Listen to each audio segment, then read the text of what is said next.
Morgan, stop being so dramatic. We can't touch the fund right now. You are the strong one. You can handle a little pain. Sarah needs Paris to heal her soul. My mother said those words to me while sipping champagne in a first-class lounge. I was lying in a trauma room, my leg shattered in 3 places, begging for the emergency money I had spent 6 years saving. She wasn't just refusing to help. She was choosing my sister's vacation over my ability to walk. I didn't scream. I just pressed the red button and ended the call. Have you ever been the one bleeding out while your family stepped over you to comfort the person holding the knife? Drop a comment and let me know where you're watching from. I want to know who in this community has had to be the strong one.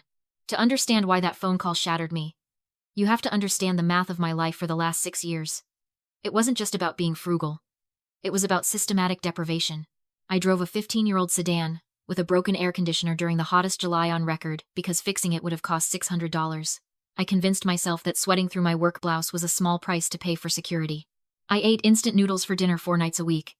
Not because I liked them, but because they cost 40 cents a pack. I skipped dental appointments until my molar literally cracked in half because I couldn't justify the copay. I did all of this to contribute exactly $1,500 every single month to the Family Emergency Trust.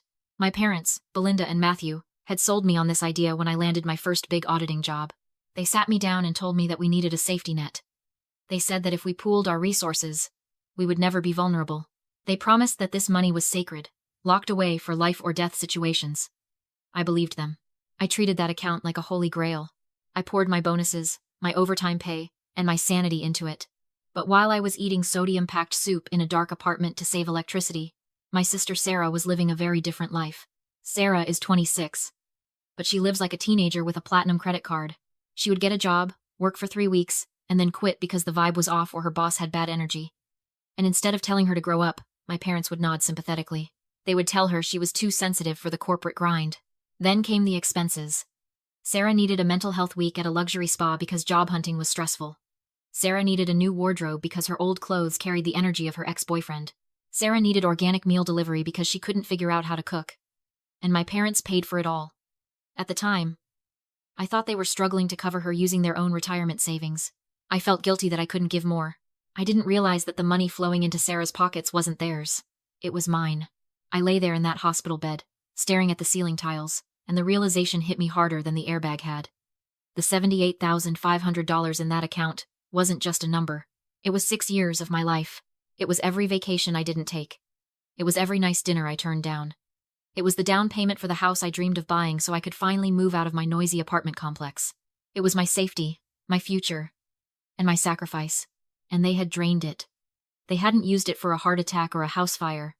They had used it to send Sarah to Paris because she was sad about a breakup. My mother's voice echoed in my head. Sarah is fragile. That was the dynamic we lived by. Sarah was the fine china that had to be protected at all costs, and I was the cardboard box used to move her. You don't care what happens to the box, as long as the china doesn't chip. But lying there with a broken leg, I realized something terrifying. The box was finally crushed, and nobody cared enough to tape it back together. 3 days after the surgery, I was back at my desk. I didn't have a choice.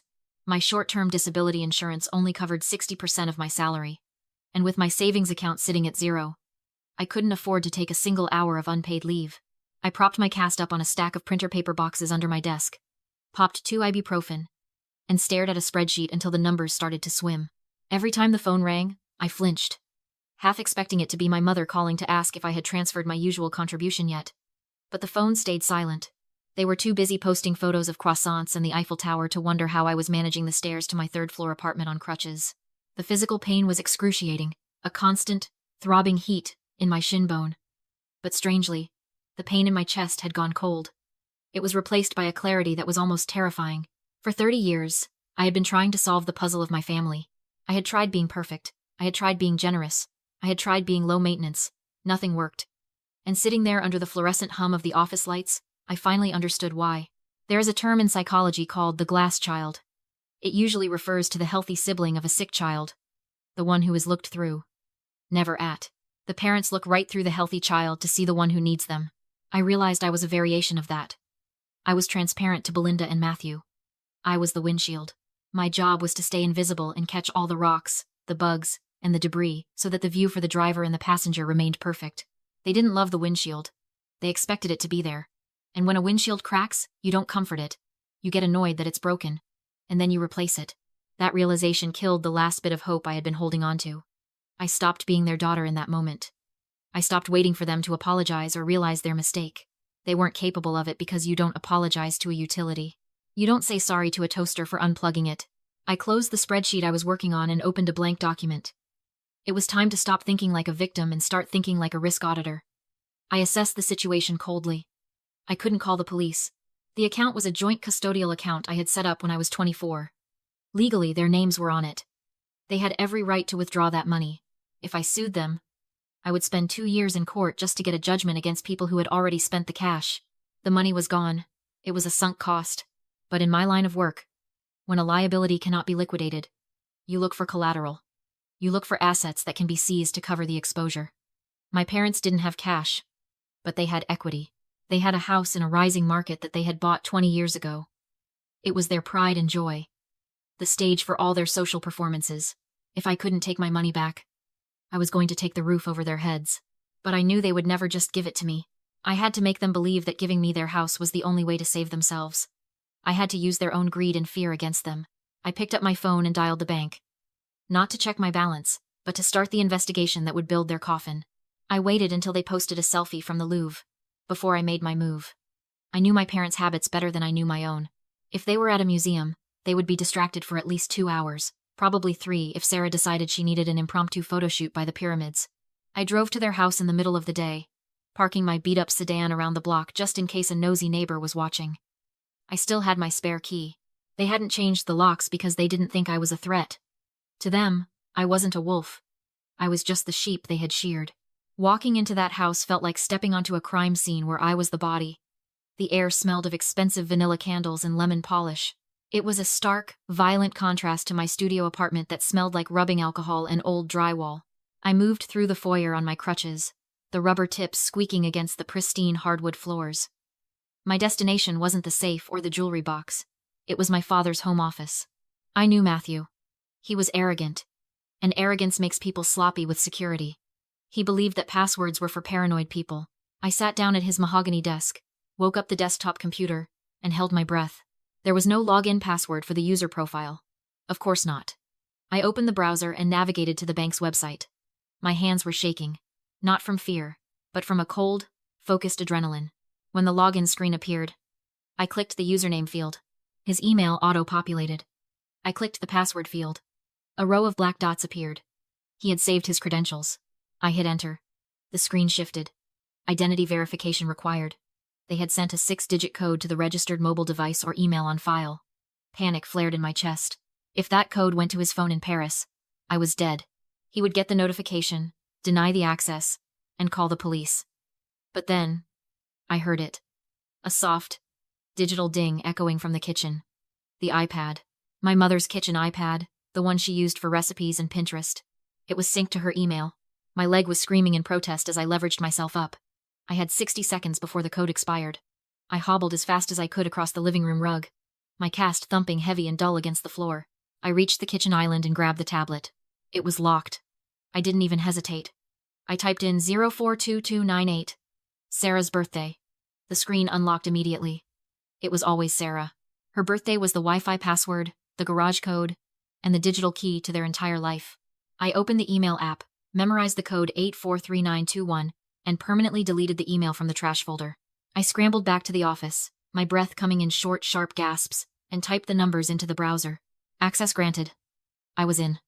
I didn't waste time looking at the current balance, which sat at a pathetic $300. I went straight to the history. I filtered for the last 5 years and hit download. As the PDF generated, I started scrolling. It was worse than I thought. It wasn't just the Paris trip. It was a systematic dismantling of my future. I saw a withdrawal of $12,000 labeled tuition assistance. Sarah hadn't been in school that year. That was the year she bought her new convertible.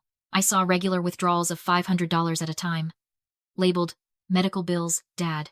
I cross-referenced the dates. They matched perfectly with the weekends my father spent at the casino in Atlantic City. They hadn't just stolen my money. They had laundered it through lies so they could sleep at night. I printed everything. 5 years of statements. The printer hummed and whirred, spitting out page after page of betrayal. I took a thick black marker and highlighted every single fraudulent transaction. By the time I was done, The stack of paper was heavy in my hands. It weighed exactly $78,500. I deleted the download history, cleared the browser cache, and wiped my fingerprints off the desk. I walked out of that house with the evidence tucked into my tote bag. I didn't steal anything that belonged to them. I just took the proof of what they had stolen from me. As I locked the front door, I looked at the manicured lawn and the grand facade of the house. It looked so secure, so permanent. But I knew something they didn't. I knew exactly how much equity was sitting in those walls, and I knew exactly how to make it mine. 3 weeks later, I pulled into my parents' driveway. They had just returned from Paris, glowing with tans that cost $78,000. I was still on crutches, navigating the front steps with a grimace that wasn't entirely faked. But I wasn't alone. Walking beside me was Joyce, a woman I had introduced to them as a senior compliance officer from my firm. In reality, Joyce was a mobile notary I had hired for $200 an hour. She had a stamp in her purse that was about to turn their world upside down. Dinner was a masterclass in narcissism. Belinda spent 40 minutes describing the cheese courses and the view from their hotel balcony, completely ignoring the fact that I was picking at my food, looking pale and anxious. They didn't ask about my leg. They didn't ask about the surgery I had supposedly paid for. They just wanted an audience. It was magical. Sarah sighed, swirling her wine. I really feel like I found myself there. I'm glad, I said, my voice trembling just enough to sell the performance. Because you might have left something else there, too. The table went quiet. I reached into my bag and pulled out a thick envelope. It was heavy, official-looking, and completely fabricated. I slid it across the mahogany table toward my father. I used some of my corporate resources to run a risk assessment on the family. I lied smoothly. I found this in the International Legal Database. It's a subpoena. A luxury car rental agency in Paris is filing a suit against Sarah for negligence. Apparently, there was an incident with a vintage convertible. Sarah frowned. I bumped a curb. It was nothing. According to this, I tapped the paper. That curb destroyed the undercarriage of a classic Jaguar. They are suing for $150,000 plus legal fees. My father's face went gray. We don't have that kind of money, Morgan. You know that. I know, I said. But the court doesn't care. And here is the problem. Sarah is listed as a dependent on your tax returns. She lives here. That means you are liable.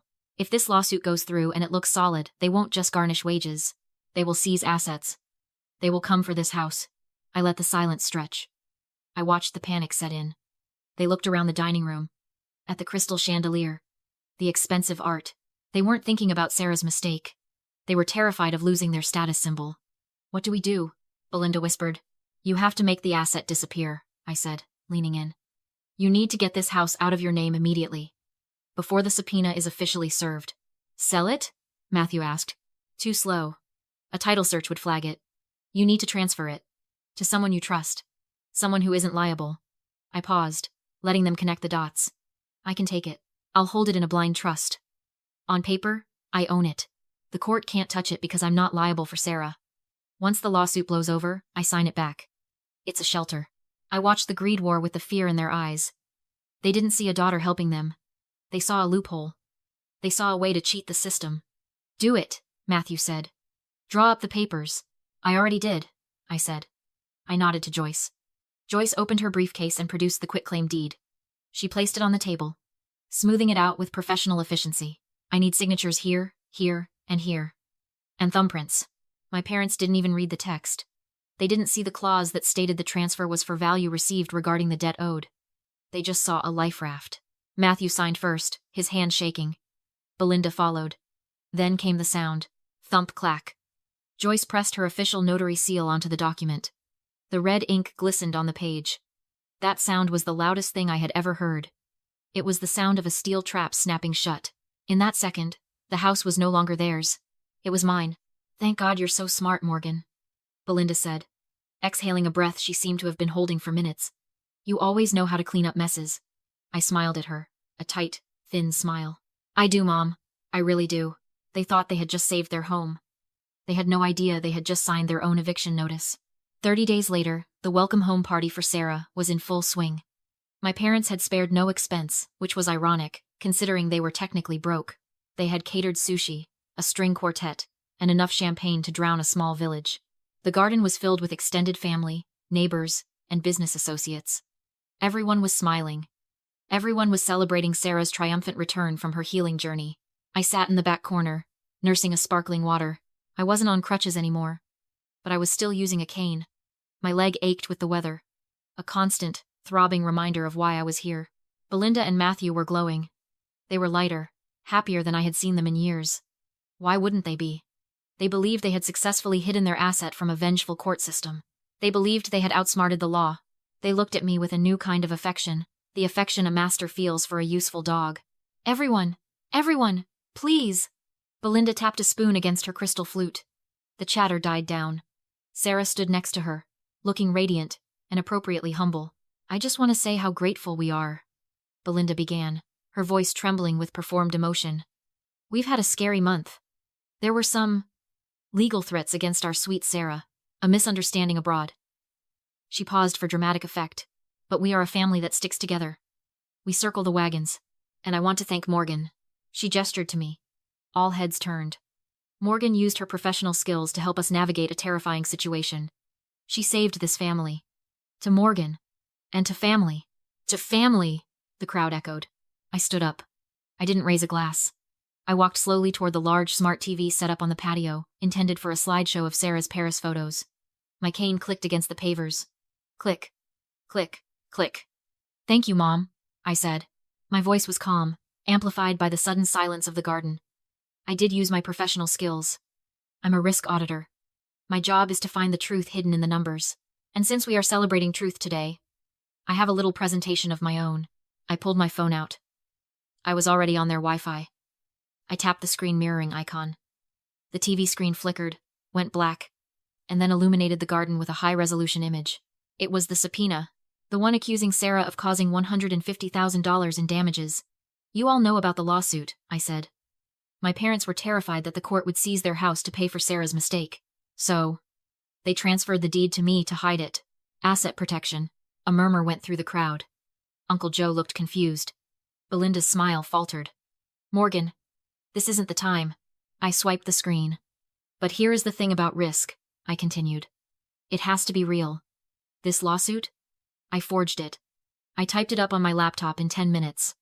Sarah never caused an accident. There is no lawsuit. There is no threat. Matthew stood up, his face flushing purple. What the hell is this? Turn it off. Sit down, I said. It wasn't a request. It was a command. Because I need to explain why I tricked you into giving me your house. I swiped again. The screen changed. This time, it wasn't a fake document. It was a PDF of their bank transaction history. I had zoomed in on specific lines, highlighting them in neon yellow. The numbers were massive on the 60-inch screen. Minus $12,000 for tuition. Minus $4,000 for travel. Minus $10,000 cash. This is the Family Emergency Trust, I said, pointing to the screen with my cane. I put $78,500 into this account. I ate ramen and drove a broken car to save this money. It was for surgery. It was for a home. 6 weeks ago, when I was lying in a trauma room with a shattered leg, I asked for this money. I looked at Aunt Linda in the front row. Her hand was over her mouth. They told me the money was gone. They told me Sarah needed Paris more than I needed to walk. They stole every cent I saved and spent it on luxury hotels and casinos. The silence in the garden was suffocating. It was the kind of silence that happens when a social contract is violently broken. I saw the blood drain from Sarah's face. She looked like a ghost. Morgan, stop! Belinda shrieked, lunging toward me. We are family. How could you do this to us? We love you. I swiped one last time. The screen showed the recorded quitclaim deed, stamped and notarized. You don't love me, I said, my voice dropping an octave.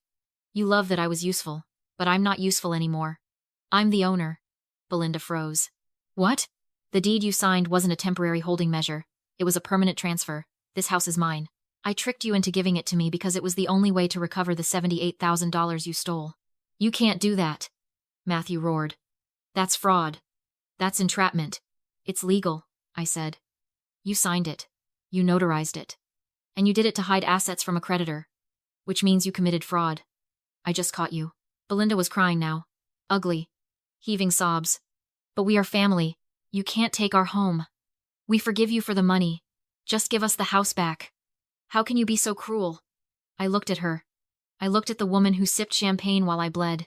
Family died the day you chose a croissant over my ability to walk, I said. This isn't revenge, Mom. This is a collection agency. I calculated the debt. $78,000 principal. plus emotional interest. The equity in this house covers it exactly. She reached for my hand, her fingers grasping at air. Morgan, please, don't do this. I'm your mother. I stepped back. Don't hand a knife to someone you just stabbed, I said. And don't ask for mercy from the person you left to die. The crowd stared. No one moved to help them. They had seen the receipts. They knew exactly who the villains were. I can't give you the house back, I said, my voice steady against the sound of my mother's sobbing. Because I don't have it anymore. Matthew stopped shouting. He looked at me with wild, confused eyes. What? I sold it, I said. Yesterday morning. I signed a wholesale real estate contract with an investor. It's a cash deal. We close in 48 hours. You sold our home? Belinda gasped. For how much? That house is worth $600,000. I smiled. It was the coldest smile I have ever worn. I didn't sell it for market value, Mom. That takes too long. I fire sold it. I sold it for exactly $200,000. Just enough to cover the $78,000 you stole. The taxes. And a down payment for my new condo. You threw away $400,000 in equity? Matthew screamed, clutching his chest. Are you insane? I didn't care about the equity, I said. I cared about being paid back. I burned the rest just to make sure the sale happened fast. Consider it the cost of doing business with a thief. I reached into my bag one last time and pulled out a plain white envelope. I placed it gently on the table next to the untouched appetizers. This is from the new owner, I said. It's a 30-day notice to quit. You have 1 month to vacate the premises. After that, the sheriff comes. I didn't wait for a response. I turned around and walked out of the garden.